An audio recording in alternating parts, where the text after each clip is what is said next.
It's another great pleasure to come to America to meet you all people here.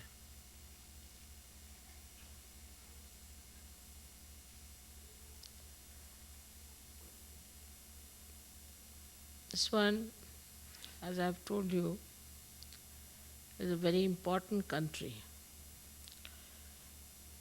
in the field of spirituality. Not because it's a large country or because it is very prosperous, but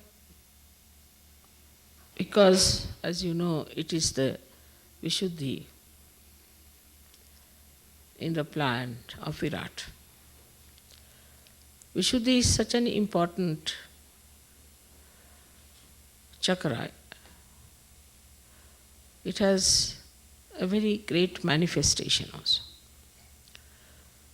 For example, it has another, you can say, a subsidiary chakra, which we call as Hamsa chakra.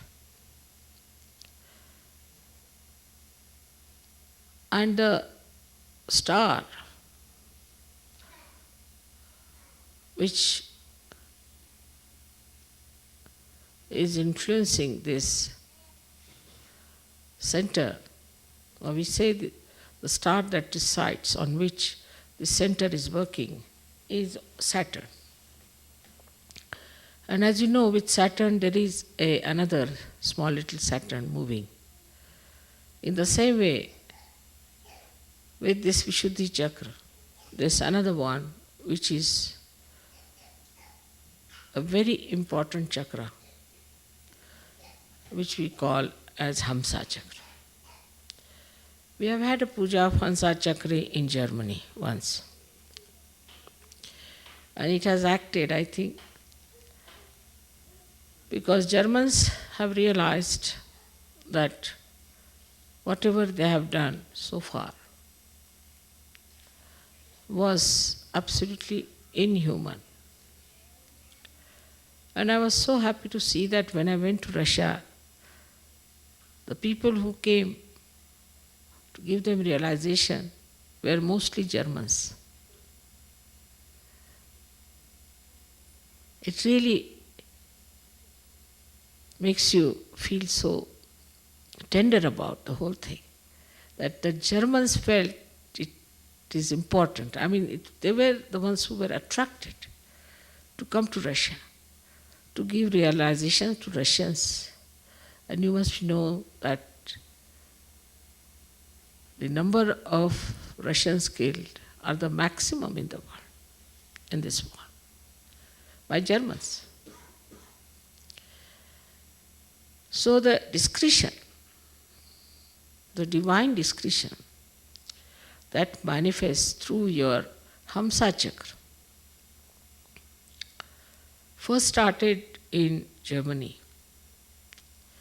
And now you see how East Germany is entering into German territory, West Germany, and how they are welcoming them, looking after them.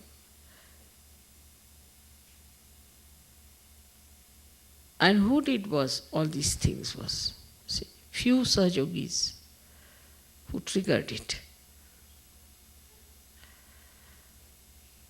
So in those countries where there has been tremendous war, problem and the hazards, and they had to go through hell, even Germans had to suffer a lot because of Hitler's misguidance. They have known hardships, they have known sacrifices, they have known all kinds of ordeals they had to go through.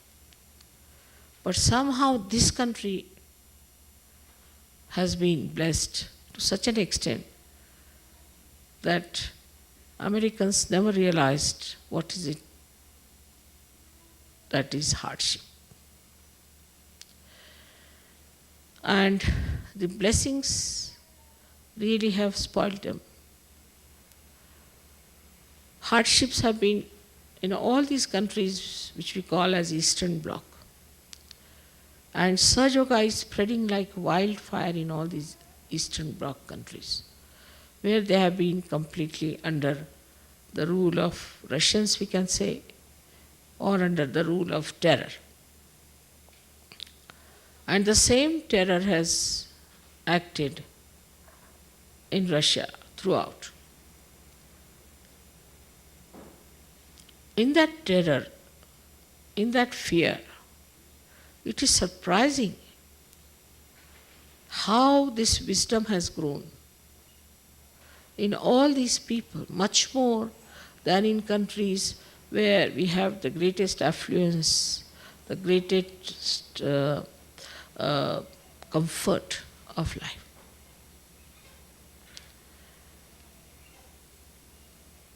The hardship has taught them, the fear has taught them to be wise. And the best part is the discretion. Now, this being Sri Krishna's country, because he's Kubera, he's the god of wealth. The country is wealthy, no doubt. But the other part of Sri Krishna is completely missing, is the divine discretion.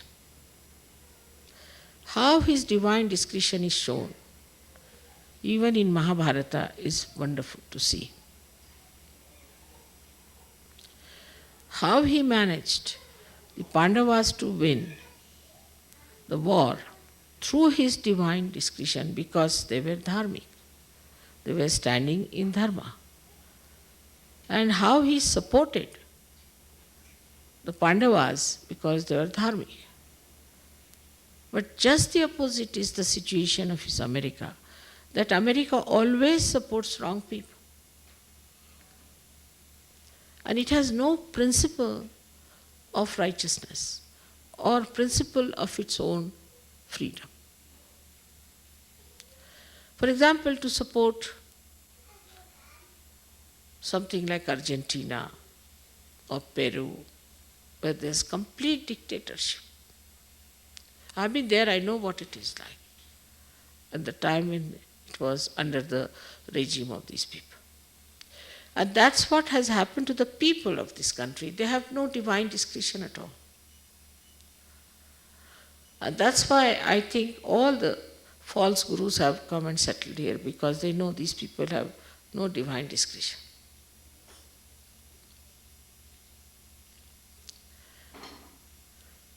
The Hansa Chakra is so weak here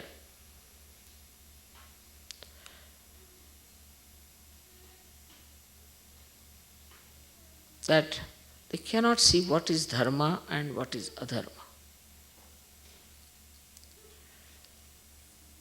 Also, the basic principle on which this country became democratic was that this government is for the people, of the people, by the people. So it has to be people-oriented. But democracy at this stage, without realization, cannot work out. It's obvious. Few people who were cunning, who could make money, became money-oriented. They could advertise better, they could manipulate better than other people who were crooks also, making money like that, through drugs, through other things, by other means. They could come up. They were elected. And they are in charge. So it is not people-oriented, but it is only money-oriented democracy. And maybe if it goes on like this, you'll find we might get some horrible crooks as rulers in this country. Because the one who can make money, the one who has lots of money, by hook or crook, whosoever may be,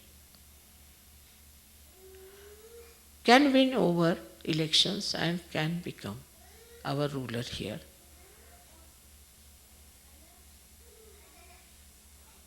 So the democracy that was started or was spelled out by Abraham Lincoln is no more there. It's a money-oriented thing. And it has generated such a bad atmosphere all over the world that in the whole world now, the conservatives, the people who think they are conservatives, who are money-oriented people, who don't care for people at all, are becoming the leaders everywhere.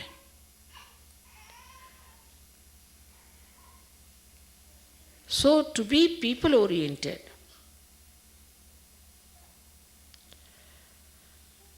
one had to, first of all, understand that you have to have your realization.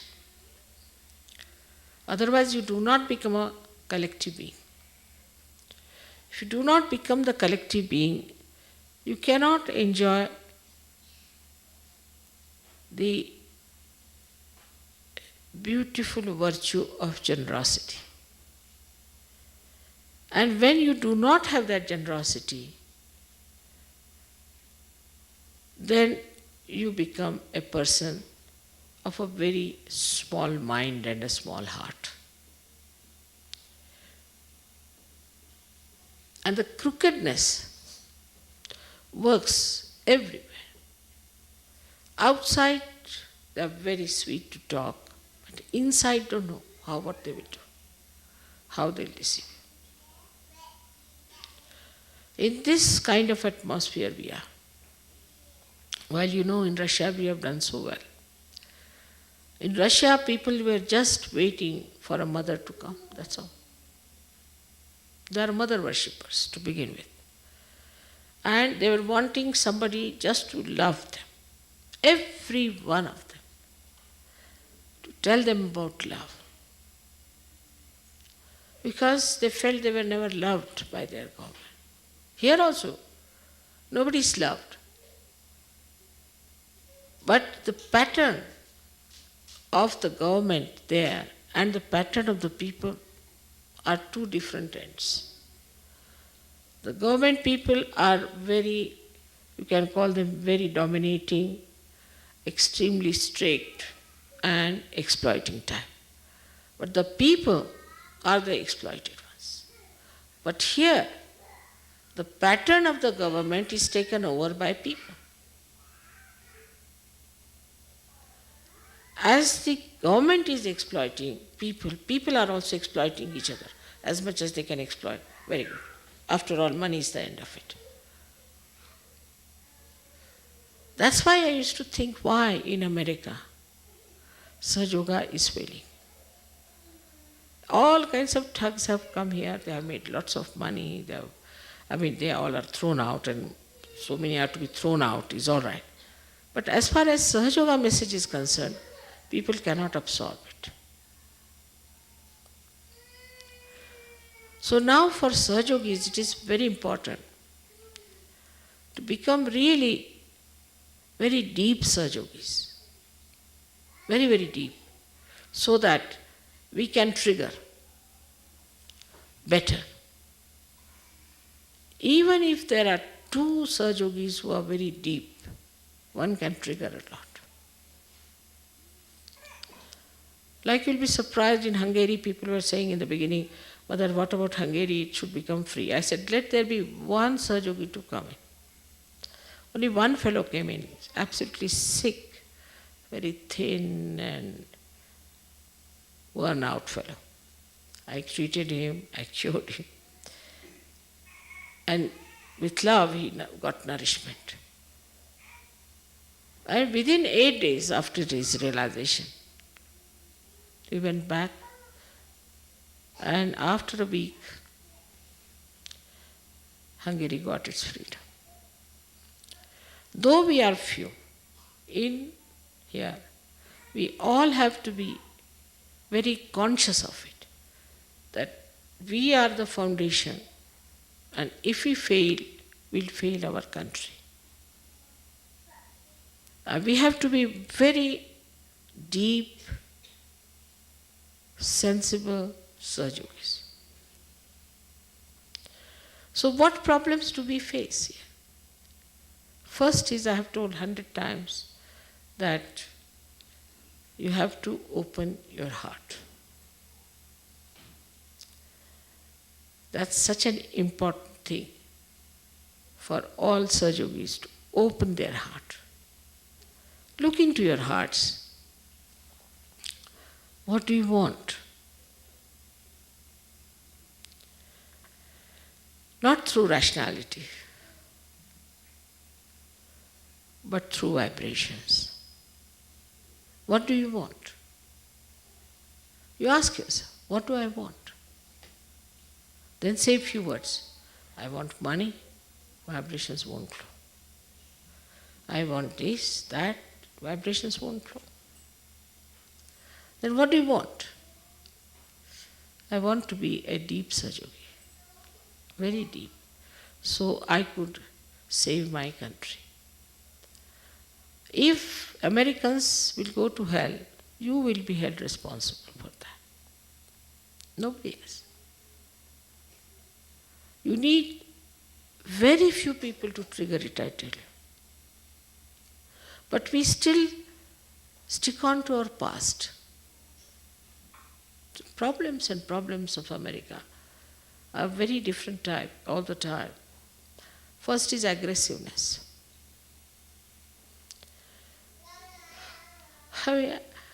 What is in aggressiveness? Loving someone, being kind to someone should be so natural, because that is what your spirit is. It loves. It enjoys the love, giving love. So to allow your spirit to manifest, you have to understand its nature. Spirit can never be aggressive, can never dominate. It respects the freedom of another person because it's a free being. So this aggressiveness that we have within us, we have to really challenge it and ask, why are we aggressive? But the understanding about oneself has to be very honest also. Because if you want to justify and if you want to close your eyes to reality, then you cannot improve yourself. And when the depth grows inside you, then it is tremendous. Because this power which is surrounding us, which you know about, which you have felt it, has to flow through a medium which is absolutely clean, egoless, conditionless. But we are so much conditioned. And in this so-called free country, this freedom has conditioned us. It's like a person who is let loose, doesn't know where to go. He bangs his head this side, bangs his head that side, bangs his head that side. And the problems are so funny. Problems which do not exist anywhere exist in this country. You know them very well. With such shocking state that when we think about it, what's going to happen? Where are we going to be? So we are really on a war path in America, I must tell you, for Sahaja Yoga. Really on a war path. Unless and until you take up Sahaja Yoga as your only concern, it's not going to work out. We had problems like somebody has no job, then somebody has this, he's lost something here, then husband-wife's problem and all these nonsensical things. Still people are struggling with that. How many times have you been married in previous lives? Then somebody's wife is dominating, somebody's husband is dominating. Such absurd things. Doesn't behove saints. So the quality of Sahajogis in America, unless and until is raised, one cannot trigger anything here. And the first thing that the Sahajogis must have is collectivity in America. Because America stands for Vishuddhi Chakra, which is manifesting collectivity within us. And if people cannot be collective, then how can you have Sahajoga manifesting here? Impossible. Because that is the greatest quality you have.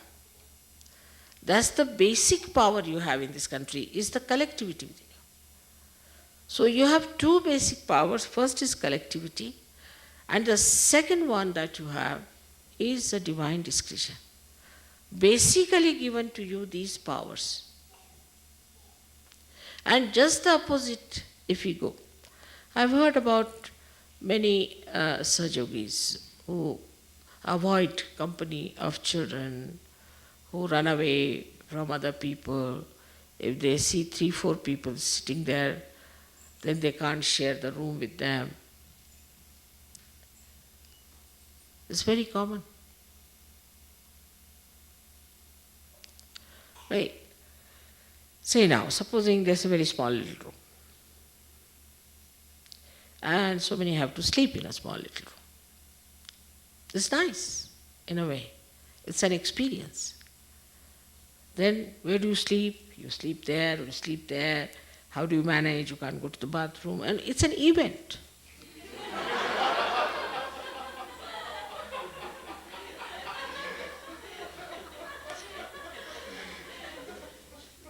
The life which is smooth is boring.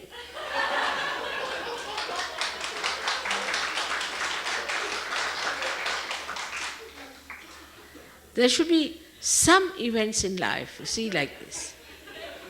But Americans always avoid any such thing which requires an eventful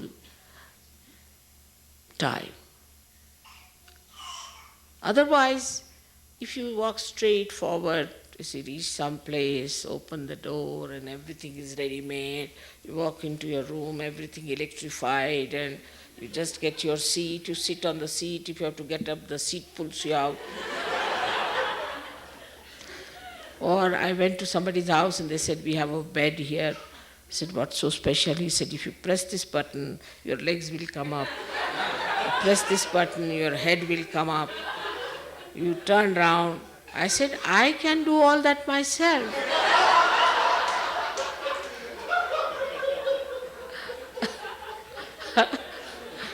I'm not that old or that weak that I can't do it. But you see, the way people are always looking for comfort, and like to have smooth life. And this smoothness has made them so boring. I mean, their life is really boring. And a person who has a boring life cannot have a vision. Cannot. Everything is done up now. You go there, everything is first class, there's nothing to worry. You see, you go to a hotel, everything is paid for, nicely kept, it's a very good hotel. But only when in a hotel you are staying and suddenly people tell you, oh, there's going to be an earthquake. You run out with your pajamas and you find yourself in funny companies, and that's what you remember. You may go to various places and live in various comforts and things. You don't remember that. So people now want to do something funny, like they'll do trekking up, doing this and all those funny sort of thing. Because the life is not eventful, they are trying something that is dangerous, that is destroying. But supposing if you had accepted events in life as important, what does it matter? Let's see what happens. For example, if I say now, some people have to go from here to Phoenix and settle down there. Immediately, how will they go and where will be the house, where will they stay, who will pay for it, and every question is such a big question. Well, yes, we'll go, what's harm? We'll stay anywhere, under a tree, doesn't matter. What's that? After all, monkeys can live there, why can't we? They were our forefathers. But that sort of a comfort-loving temperament is very dangerous. And they feel they are very tired all the time. You see, in American films nowadays, what I see is anybody, even a heroine or a hero, he comes and says, well, perhaps they think too much, they are working hard or they are doing this. All the time they think. This is Sajogini in London. She's an Indian girl, works very hard, does every stitching, everything she does. She's very happy. There's another one, who is an English one. He's always tired. So I told her, why is he tired? He looks so healthy. Why is he so tired? She said, Mother, he thinks he's working. I think it's Mother who is working because I leave everything at your lotus feet. I am not working. She's working. I'm living at her lotus feet, that's all. And then you don't feel that. Now the quarrel between husband and wife here is mainly how many dishes you have washed, how many dishes I have washed. How much physical work you have done, how much physical work I have done. There's a kind of a competition going on as to all the time weigh what you have done, what I have done. But supposing if you want to do something in such a manner that, let me see, I will surprise my husband by doing everything nicely. Let's finish it fast. You will do it very well. And you'll never be tired. And when you will see your husband coming home and seeing things done so well, so happy. That joy of doing something to make someone happy, it will completely neutralize all your discomfort or the fatigue that you have. The other way around also, the husband should also feel that, what could I do for her? A small little thing can make her happy. And the divorces here are all the time because of this kind of a nonsensical idea that how much he has done, what I have done, what he has done, all the time weighing it out and making yourself miserable.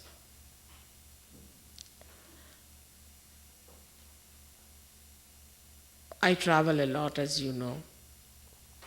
I never feel I'm traveling because I am there with myself. Whether I sit here or travel, it's just the same. But if you think I'm traveling, then you feel, oh God, I'm traveling. But if you just think I'm sitting here in the chair, I'm sitting there in the chair, you don't feel tired. If you are doing some work, you feel tired when you start thinking, I'm doing this work, I have done that work. Especially in Sahaja Yoga. If you think, I'm doing any work, better not do it. But if you think, I'm doing nothing, and what joy. What joy it is. You will become so energetic because once you surrender, then the divine power starts flowing through you. That's why Muhammad Sahib has said Islam means to surrender. He said it about me also, that I'll send you. He called me the sent one. And everything is talked about having the vibrations and all that in his own style. But he said that the message should be of surrender. And that surrendering part has to be there, because Sri Krishna in Gita has very clearly said that forget every dharma, just surrender yourself to me.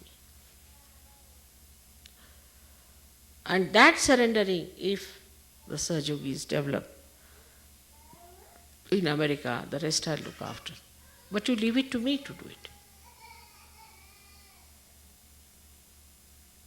And then ideas and everything we start flowing, because this is Virata's place. That's why you have such great scientists here, such great scope for all kinds of intellectual work, and all that is here. While people are not wise. They are not wise at all. And I have known people who, I met a president of Jungian Society, he was 80 years of age, and he's supposed to be the president of the whole world. And he said, I must see you privately. I said, all right. He came to me, and his problem was so stupid that I just started looking at him. An 80-year-old man, this stupid fellow. He's not even like a 10-year-old boy. No maturity of any kind. So immature. And when I saw him, I just had the glimpse of the whole thing. That look at this man, 80-year-old, he's the chairman of Jungian societies. All over the world, people think him to be the chairman of this thing. The chair may be better than him. Such a stupid fellow in a way. Such a stupid fellow that you can't imagine.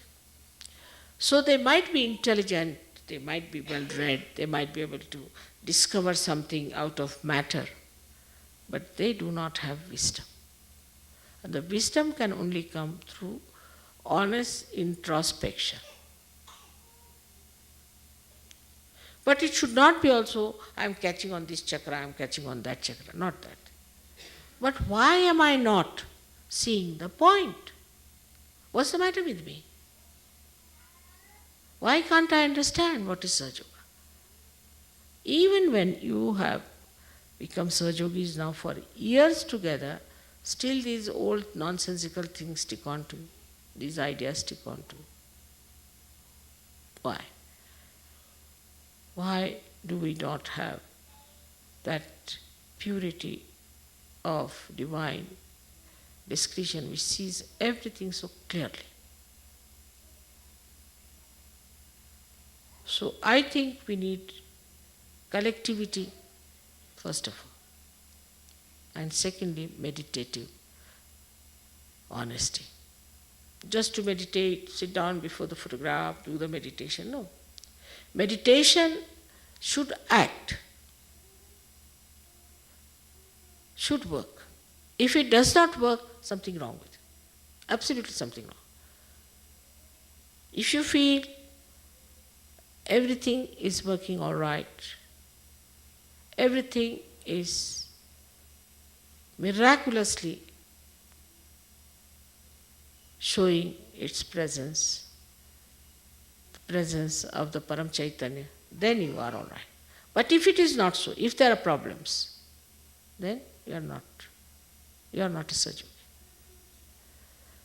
Sahaja Yogi is the one who is completely connected with this Parama Chaitanya. And for that, age is no bar.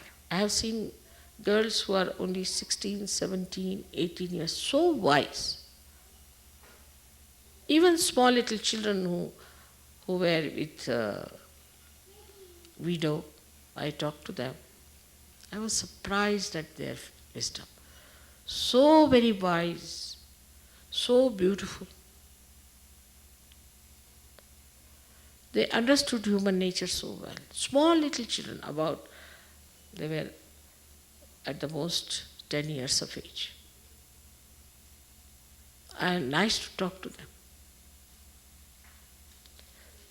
So that wisdom, if they can have at that age, Now we are also, all of us are about 10-year-old Sahajogis minimum, nothing else. But still we are struggling. Ambitious and wrong priorities.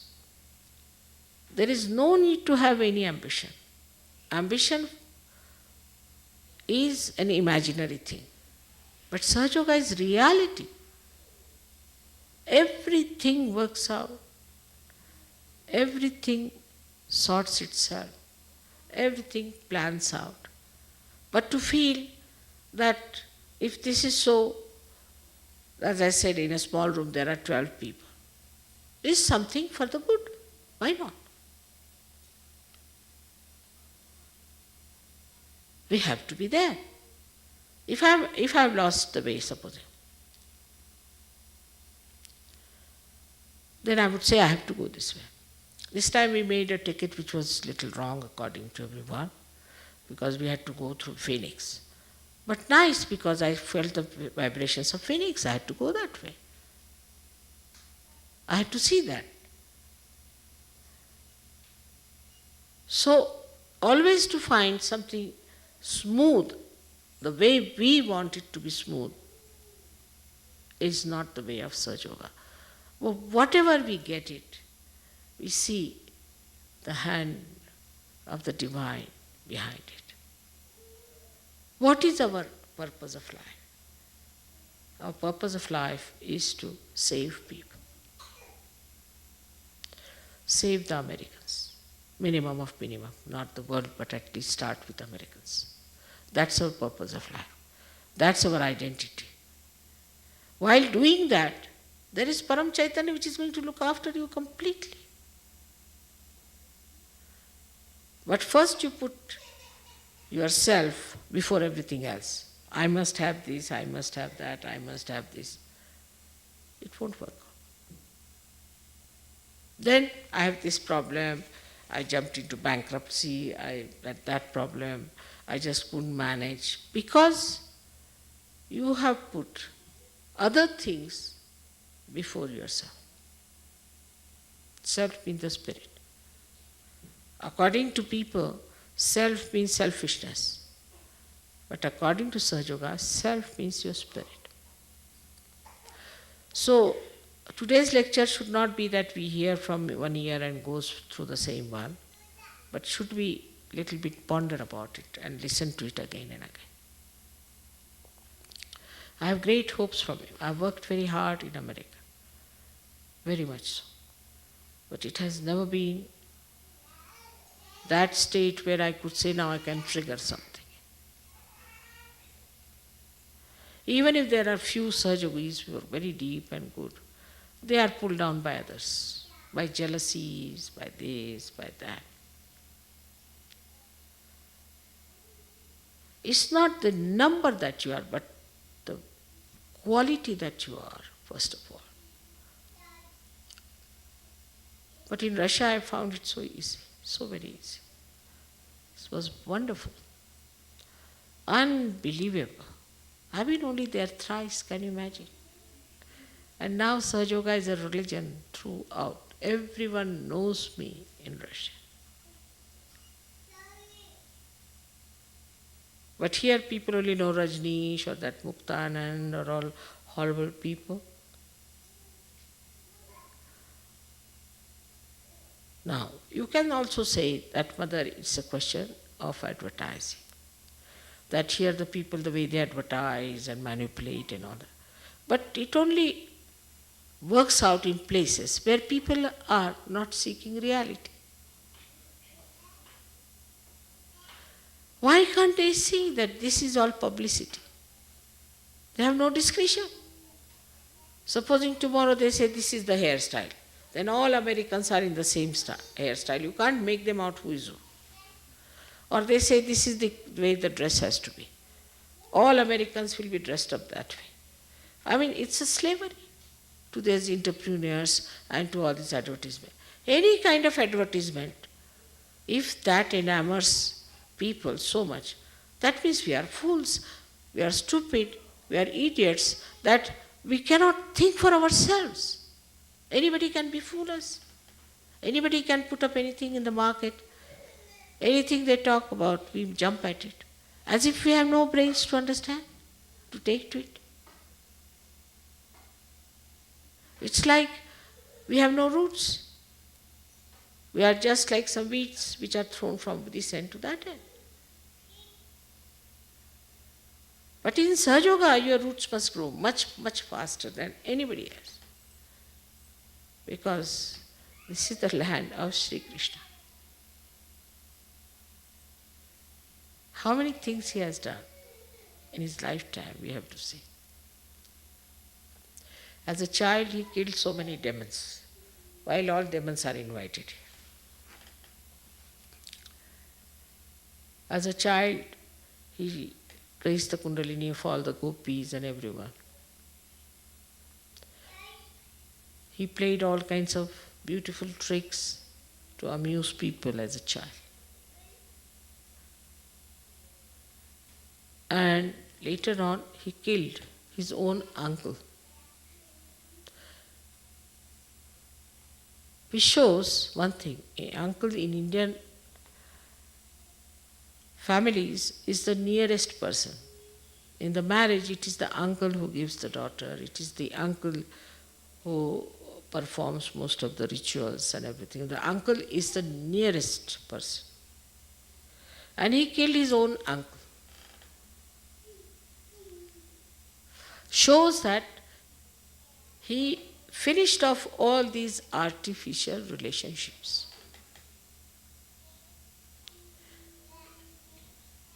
And there we find in America, there are people who have done this kind of thing, is to have nothing to do with the mother, have nothing to do with the father, have nothing to do with sister or wife, husband, children, anyone.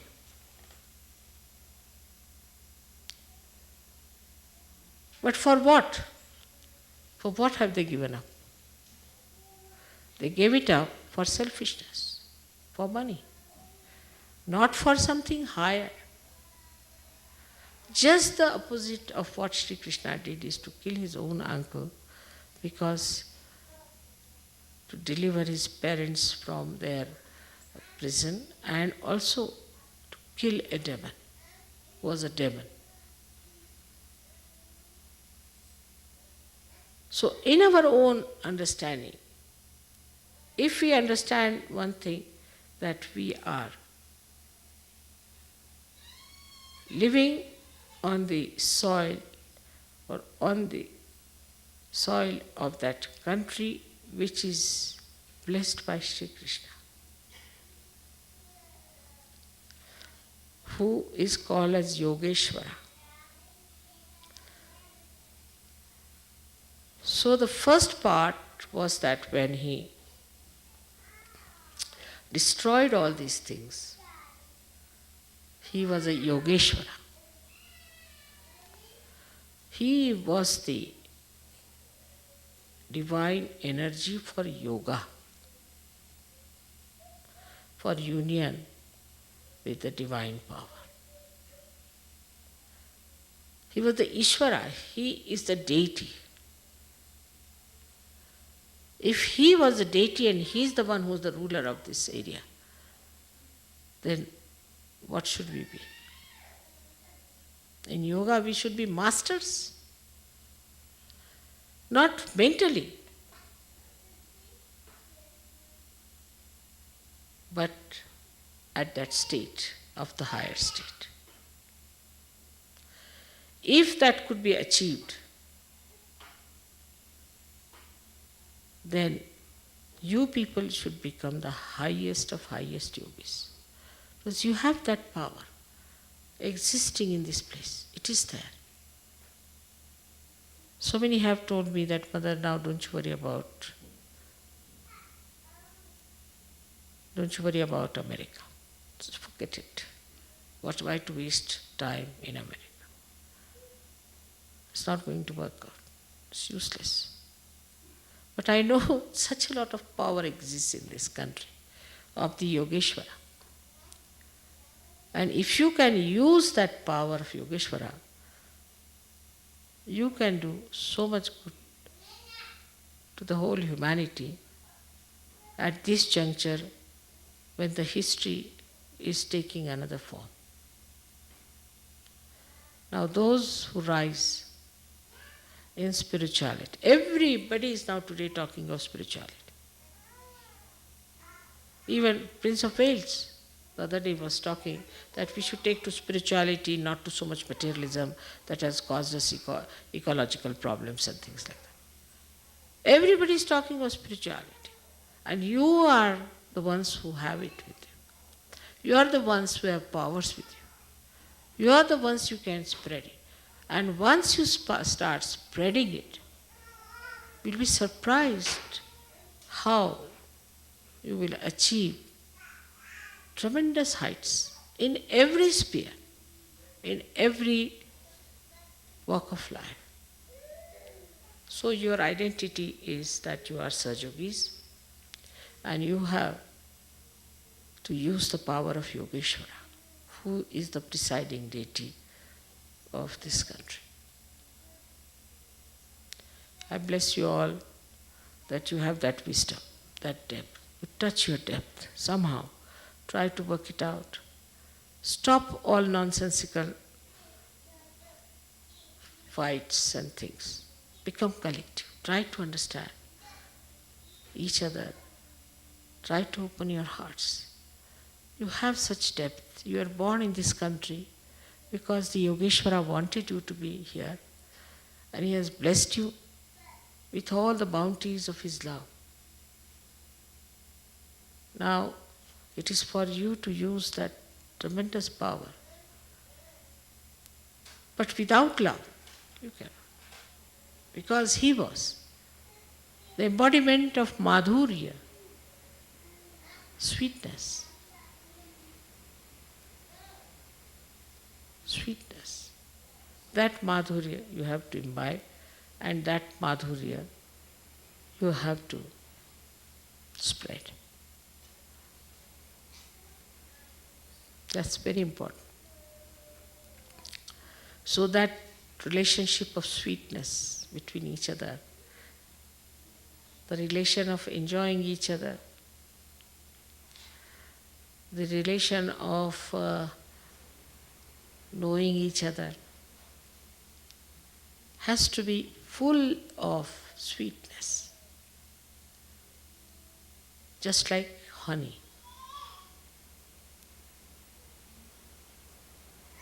It is just there, but we have to be the bee to reach there. And I'm sure it will work out. It should work out for all of you. So those who run away from collectivity should be very careful. They are not Sahaja-yogis. And if they continue like this, they'll be just thrown out. They will be nowhere in Sahaja-yoga, I tell you. So you have to, first of all, understand that to be in Sahaja-yoga is only possible if we are having that depth. Because a new jump is needed in Sahaja-yoga which will work out, which is working out. And many will be thrown out. You have to jump, and for that jumping, you really need people who are honest and deep and serious. Don't get lost onto frivolous things and worldly things. Just seek your depth. It's all there.